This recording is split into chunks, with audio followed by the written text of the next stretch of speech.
Welcome, my friends, to an experimental edition of the Creator Entrepreneur Podcast. This is Stan Houston, and we're going to do an experiment so that we can help you enjoy another podcast, a brand new podcast coming online, and I think you'll be interested in it. So let's get right to it. The program is here. It's on. It's right now.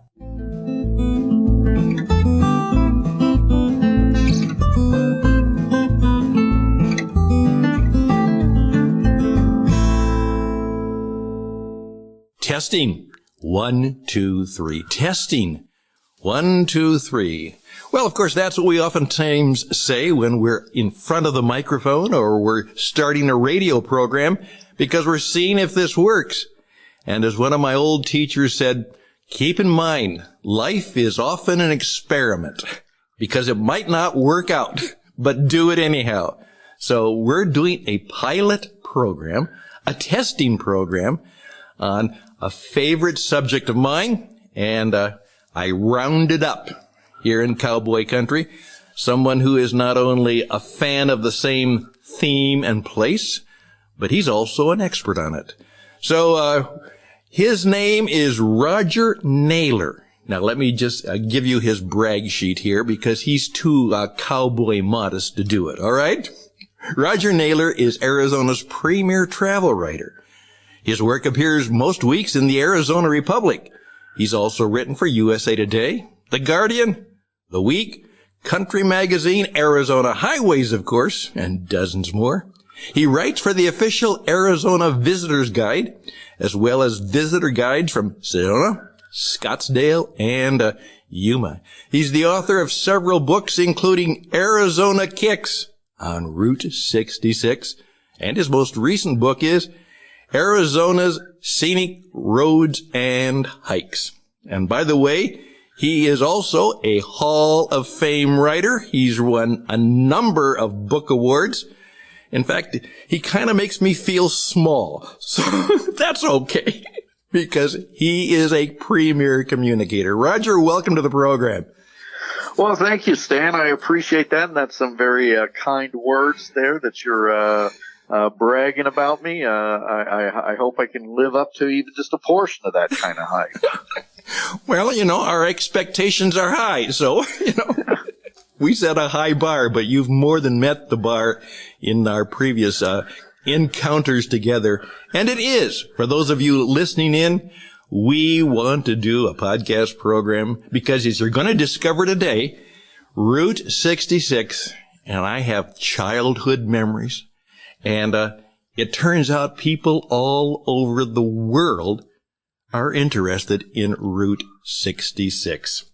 Now, Roger, I'm going to start with just a question, then we'll go, okay? All right. Okay. Route 66. Why? Why the legend? Why the fable? Why the significance? Well, the love of a road trip, I think, is grained in almost everyone. You'll find it in our memories, or at least in our dreams. When you're on the road, the possibilities seem endless. Life is easy and carefree. All you have to do is keep moving. There's always another curve in the road to seduce you. Over every horizon is another world to discover. And Route 66, that's the ultimate road trip. It's the Mount Everest of road trips, the one that captures the imagination of all road warriors. Route 66 is without question the most famous highway on the planet. It's been celebrated in novels, movies, songs, and television. It's woven into our consciousness for almost a century now. When you're traveling Route 66, you know you're part of something historic, something special. Route 66 transcends borders, languages, and generations because it embodies a sense of freedom and a spirit of adventure. This is the very best of America. The highway crosses the heartland of this country, where you'll experience epic landscapes and a big, broad sky. Along the way, you'll encounter a string of small towns sparkling like jewels on a necklace. And this is where you'll meet kind, generous, hardworking people. The farmers, ranchers, waitresses, mechanics, shop owners, artists, traffic cops, teachers, and just the guys who like to sit on public benches and discuss the weather. This is where you'll encounter real people and collect actual memories, the kind that will last a lifetime. Real people. It is the real road. And you're exactly right. I remember we were in California. My father had said, we're going to take a road trip. And we did. And we were in California. And of course, we went to Disneyland at that time. And we were now going to head back to Iowa. And I said, how are we going to do that? And he said, son, we're going to take Route 66. Nice. And I still remember that. Sure. I really do. Well, how did you first get interested in Route 66? Well, I wish I could say the same. I wish I had some great childhood memory, because I know so many people do, but that's just not the case. I never set foot on Route 66 until I came to Flagstaff, Arizona to attend college. And even then, it didn't mean anything to me. I was just a kid, I was a teenager, what the heck. And it wasn't until years later when I was living in Arizona and working as an Arizona travel writer. And I was on the road to somewhere. I can't remember where. I was on some assignment. But I was hungry, and I stopped for a burger. I pulled off I-40 to eat in Seligman, a small town on the high grasslands of northern Arizona. A sign declared Seligman to be the birthplace of historic Route 66. But what caught my eye were 4 tour buses parked down on the main street there. It was Tuesday, and we're in the middle of nowhere. Yet tour groups from France, Germany, and Japan were unloading. As I stood there, a group of motorcycle riders from Belgium roared up. Everyone streamed towards a small barber shop. Crowds that couldn't squeeze inside stood on the sidewalk snapping photos. I'm thinking, man, how good is this barber? Is Edward Scissorhands working in there? That was the day I met Angel Delgadillo. Angel's the small-town barber who led the preservation movement that brought Route 66 back from the dead. See, with the expansion of, I'll give you a little history here. With the expansion of the interstate system, there seemed to be no more need for the old road. So in 1985, US 66 was officially decertified. All signs were taken down, and it was removed from maps. Route 66 ceased to exist. America no longer had a main street. So like many towns bypassed by the new interstate, Seligman struggled to survive. Traffic no longer streamed through downtown and now roared past on I-40. So businesses shuttered, residents fled. In 1987, Angel Delgadillo and his brother Juan organized a meeting of concerned citizens. They formed the Historic Route 66 Association of Arizona, the very first of its kind. They lobbied the state to designate Route 66 as a historic highway. Now, if you've ever lobbied the state to do anything, you know what a complicated and lengthy process it is. Yet, lo and behold, they succeeded the very next year. And that provided a blueprint for all other states to follow. That's how the Mother Road exists today, on a state-by-state basis, as historic Route 66. So needless to say, Angel Delgadillo, known as the guardian angel of Route 66, has become the most famous small-town hair cutter in the world. He's in his 90s. He still holds court from his old barber shop, now the Route 66 gift shop and visitor center. So anytime someone says to me about that one person can't make a difference, I like to tell them the story of Angel Delgadillo. But ever since then, that's what got me fascinated with Route 66. And so I started writing about it for the Arizona Republic, for Arizona Highways. And when it came time to write my first book, that was Arizona Kicks on Route 66. It's just been a place that I just love to travel, love to explore and experience over and over again.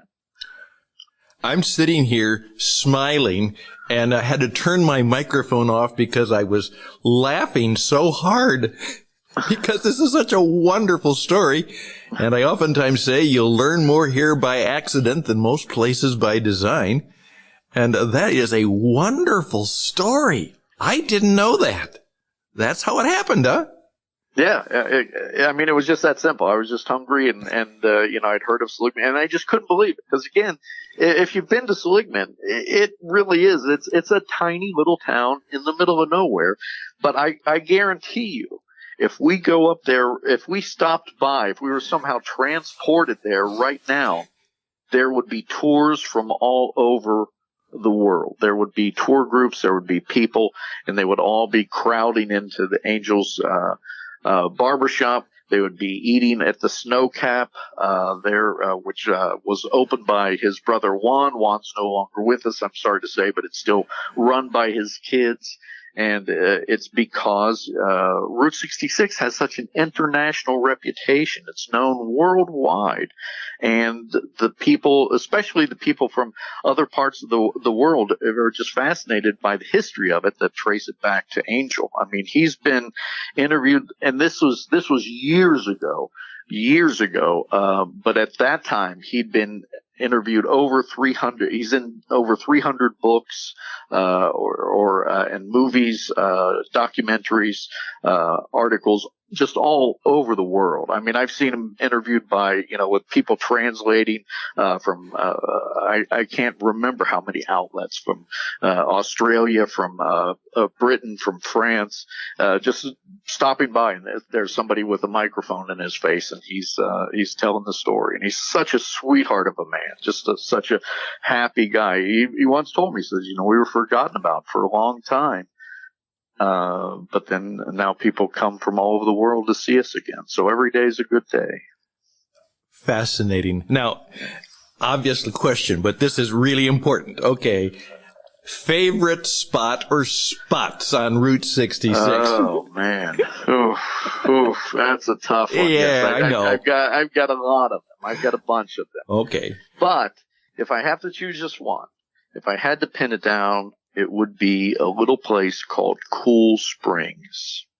About 20 miles west of Kingman, Arizona, Cool Springs perches on the edge of the desert at the foot of the Black Mountains in the shadow of Thimble Butte. It's a beautiful setting. And it used to be this old gas station that served food and was later expanded to include tourist cabins. It was this little oasis for travelers because as you were crossing the flatlands of the desert, and just before you began that torturous drive across the mountains, it was the last place to gas up or fix a tire or get supplies before you'd try to cross those really harsh mountains into the promised land of California. So now eventually Cool Springs burned down. So all that was left was a foundation and 2 stone pillars.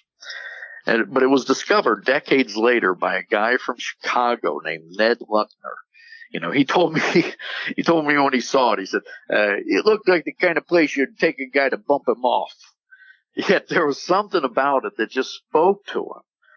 He had no connection to the area. He was just in Kingman doing a little business, but he set out to buy the property. And it took him years before he could track down the owner and convince them to sell. And then, so once he had it, using old blueprints, he rebuilt Cool Springs so that it looks exactly like it did in the 1920s. He said it was an opportunity to preserve a piece of history, and chances like that just don't come along very often. And that's very much the story of Route 66. People stepping forward to say, I want to save this little bit of our heritage. See, Ned still lives in Chicago, but he has Cool Springs open as a gift shop, snack bar, and museum, and I never miss a chance to stop. One other thing that he did that makes it such a special place is he built a hiking trail across the road that climbs to the top of the mesa above Route 66. It's not very long and it's not especially steep, but it's one of my favorite hiking trails in Arizona. And I wrote about it in my first book, Arizona Kicks, on Route 66. It's how I end the book, the very last words of the book. And I'd like to read you that portion. Okay, to wonderful. You now, if you don't mind. So, it's please. So Route 66, Arizona moment. I'm sitting on an exposed slab of stone atop the mesa overlooking Cool Springs Camp. I am a few hundred feet above Cool Springs, above Route 66. A hiking trail switchbacks up through the gaunt desert to the top of this promontory, and views sweep across rocky ridge lines that gnaw the clouds with broken teeth.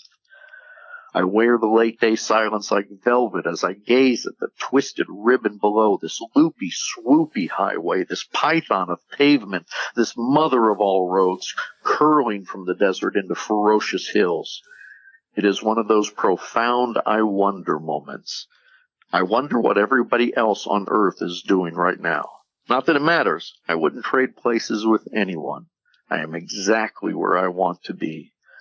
People who consider roads inanimate are wrong. How can something without pulse seduce us? How can a breathless thing give us back pieces of our youth and create moments we'll cherish forever? Roads, some roads, are creatures fiercely alive. As the sun dips below the mountains and the sky turns, I suddenly notice, as golden as pie crust. So, and I should mention throughout the book of Arizona Kicks on Route 66, I do pie alerts.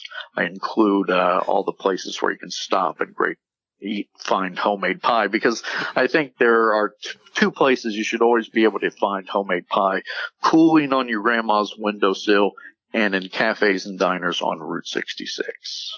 What a wonderful Right now, I can guarantee you there are people who are pausing this podcast and looking, how do I get that book? So that's good. Well, part of it also, and again, going back, I do remember, because one of my favorite memories, again, used to be on road trips, is my dad liked to travel all night. And of course, mother and the two younger brothers were in back, and we would travel all night. And I loved going through the dark. And we had actually traveled through the dark, and we came morning, and it was right there in Kingman, Arizona. And I'm remembering that 60 years ago. Nice, yeah. Yeah. Those road trip memories stay with you. They're just, you just hold on to those. There's something magical about traveling like that. It grabs you when you're a kid, and you never forget it as an adult. Oh, you are so right. And we need good nostalgia in these days. By the way, how much is still intact of Route 66? It is always very intact in our memories, but in the actual road, do they still try and maintain it in some ways? Is it still intact? Oh, yeah. Absolutely. Route 66 goes from Chicago to Los Angeles, of course, as you well know, passing through 8 states and stretching for more than 2,400 miles. Now, you certainly can't drive it from end to end uninterrupted anymore.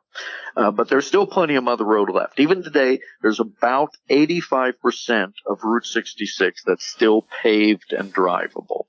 So what I recommend anyone do before setting out on a journey, whether you're traveling the entire route or just exploring a portion, is do a little research beforehand, because there are maps and books that provide details and directions for each segment, each state by state, and even broken down even in smaller little portions. And of course, the old highway was realigned several times, so there are different alignments to discover. There are dirt road portions of Route 66 you can check out if you're so inclined. It just depends on what kind of adventure you like to have. I mean, a lot of people really like that. They like finding those old ghost segments of out in the prairie of Route 66. Arizona sort of embodies that whole Route 66 experience, because in the eastern portion of the state, much of the old highway submerged beneath I-40. So you have to do a lot of hopscotching on and off the interstate, where you'll find segments of 66 at different exits and on frontage roads. You'll even encounter orphan patches of pavements and some crumbling ghost alignments that are slowly succumbing to the elements. Of course, Route 66 is still the main drag through each town you come to, like Holbrook, Winslow, Flagstaff, and don't forget Winona. And it's in the towns where you'll enjoy the old motor courts, the diners and cafes, and the velvety glow of neon signs.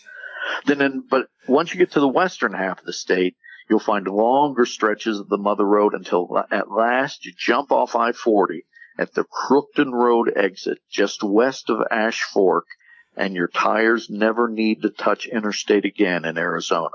This is the longest intact portion of Route 66 still in existence, a winding 2-lane river of pavement that carries you through small towns, across high desert, and through rugged mountains for 158 miles all the way to the California border.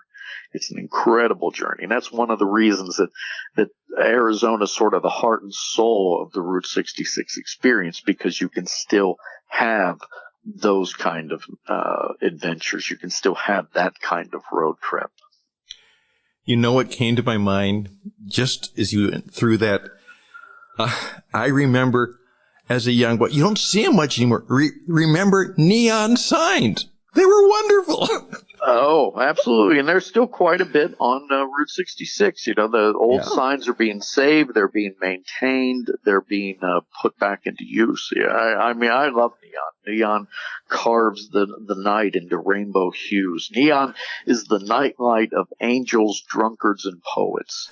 It's we should never have gotten rid of neon, and I'm glad to see it's making more and more of a comeback. And that's one of the great joys of traveling Route 66 and rambling through these small towns in the evening and driving through and just seeing those old signs come to life and breathe. You know, before there was Yelp and TripAdvisor, neon is what it told us where to sleep and eat. You know, you didn't look something up on your phone. You just looked out the windshield and go, look at that. There's a look at the neon sign with the horse's legs moving and the stagecoach. That's where we want to eat. You know, or the icicles, the freeze boot icicles hanging off that's where that air conditioned motor court. That's where we want to stay. So. Neon was always a huge part of our early travels, and it should be again. That would be so wonderful, so wonderful. Hey, what, if I'm just kind of a beginner at this, what will be some of my first impressions if I'm saying, okay, you know what, I've heard about this, but I've never done it, but boy, I'm going to do it now. This is a great thing. We're going to get out of COVID. We're not going to travel in a crowded airplane. We're going to do a car trip. And we do on Route 66. What will be some of the things they can first expect that'll make it worthwhile? This is where you'll find a way of life that you were afraid had vanished. Because things move a little slower along Route 66. Many of the businesses are still mom and pop operations. See, the road begins in Chicago and it ends in L.A., but the vast majority of it connects one small town after another. It was actually designed that way, you know. When Route 66 was built in 1926, its two primary purposes were to increase the flow of commerce from east to west and to be an economic engine for small towns. That's why it has that sort of meandering route connecting so many communities. That's also how it earned one of its nicknames, the America's Main Street. And that's what you'll still find today, that Main Street spirit. Route 66 is where you can move at your own pace. You can mosey if you want. You can window shop and browse and drive for a while and pull over when you want and stop as long as you want. This is where you'll still find homemade pie and goofy roadside attractions and motel rooms shaped like wigwams. This is where you'll find America. Because unlike hurtling down the interstate at high speeds, 2-lane travel is the purest form of travel. The Mother Road is where you come to have the mother of all adventures. Well, that's what you can expect, my friend. You know, you even got me ready to go again. I oftentimes say my little studio is on Arizona Route 77, but it's nothing like 66 up north. Well, if people want, right now, Arizona kicks on Route 66. Okay, now pitch it. Well, you can get any of my books. I've got 7 books that are out, almost all on Arizona, and they're all available on my website, rogernaylor.com. And that's where you can also read some of my articles and follow along on my social media platforms, because that's all I do is ramble around Arizona and the Southwest and write about these beautiful places I get to go and eat and hike and the little experiences I get to have. And once as COVID begins winding down, I'm looking forward to again reconnecting to so many of those adventures, getting out and exploring and seeing again. So RogerNaylor.com is where you can go and find out more and order books as well. Well, thank you, Roger. This has been a delight. And this has not just been an experiment. It has been a wonderful experience. And I know right now that a number of people are going to join me in saying, Roger, can we do more? All right. Well, it would be my pleasure. I'm always happy to blab about the beauty of and the joy of Route 66 and encourage more people to get back to traveling the old ways, to slow down and travel and experience these kind of moments again, create these kind of memories. Because, you had them. A lot of us were fortunate to have them as kids, and it's time to pass them along to the next generation and the one beyond that, and let's make sure that we keep these these small towns and these mom and pop businesses going. Amen, amen, amen. And that's a prayer for Route 66. We'll design a prayer for it sometime. Thank you, Roger. This has been wonderful. Stan. It was my pleasure. And we'll be back in touch. And thank you so much.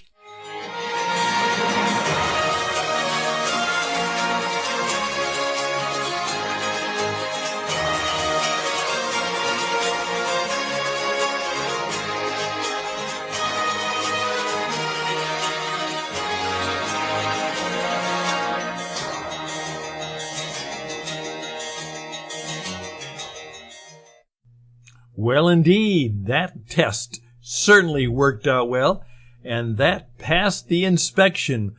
This is a go. The Route 66 podcast is ready to launch, and I hope that you will join us. Once again, my name is Stan Husted, and you can reach out to me at stanhusted@gmail.com, stanhusted@gmail.com. And as part of the Creator Entrepreneur, we're glad to give a heads up and shout out to this new program that is coming your way. I can hardly wait to hear all the things that Roger has to say and the people who want to tell their stories of what it's like to live on Route 66. Take care, watch out, we'll be back, and bye for now.